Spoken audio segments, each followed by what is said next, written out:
Things you've been working on. Okay.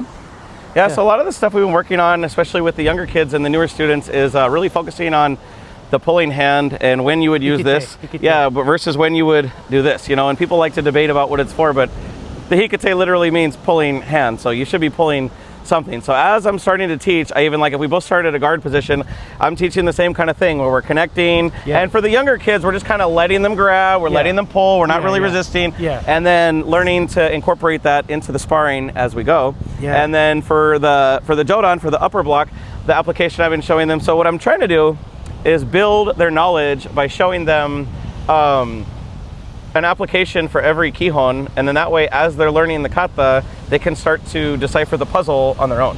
So they start to be like, well, oh, I know what I can do with this, and I know what I can do with that, and then all of a sudden you're like, wait, it's just a pattern, which is great, because kata just means form anyway. So if you do like a hook punch with this hand, then I crash in, and this is my upper block application, and then I have several different drills that I do. So if I want to do my chudan, my sweep next, I come under and I go over, and then I switch right into my cross, and then I can even drop it down with the lower gate on. Or I've also been teaching that you can come here with the crash again with the upper, and then go right to the gate on, so go right to the arm drag, and then you're in. And then I've also been showing just a solo, kind of like Nahanshi Sandan style, where it's the chudan and then you wrap around. So like if you're grabbing, I'll show that like you're trying to get them to release, and if they release, great, you just hit them. And if they don't release, then you extend your arm, do a second one, and if their arm stays straight, you got it. If it's bent, you got it, and if it passes through, you got it. So we've been working on a lot of the kihon stuff, and then also showing the similarities between, if you do one more hook punch where this could be jodan, but then it could also be shuto, and then if you do like a pasai, now you're just hooking on, and all of a sudden you're like, wait, there's only so many things, because it's really overwhelming in the beginning of there's too many things, and then you start to realize they're just little variations essentially of the same thing. Awesome. We're on the same path. I like it. Much. I like the idea that you're taking it and playing with it. You know? That's really what makes sense. Like for those things like that you did see, because now that I'm in jiu-jitsu, like as you know, jiu-jitsu is a great activity to play. In freestyle, right? So I like their drilling. So they would show a form. So I'm going to use karate. So I'm going to use your idea. They would show this pull and hit. Okay, but what if there's a whole bunch of what ifs? What if you parry this stuff? Right. Well, I'm gonna pull and hit again. Exactly. This is what that is. And sometimes I won't teach that. I'll get them to figure that out. Which is kind of what you said earlier. And you know what? All of these things where say you parry.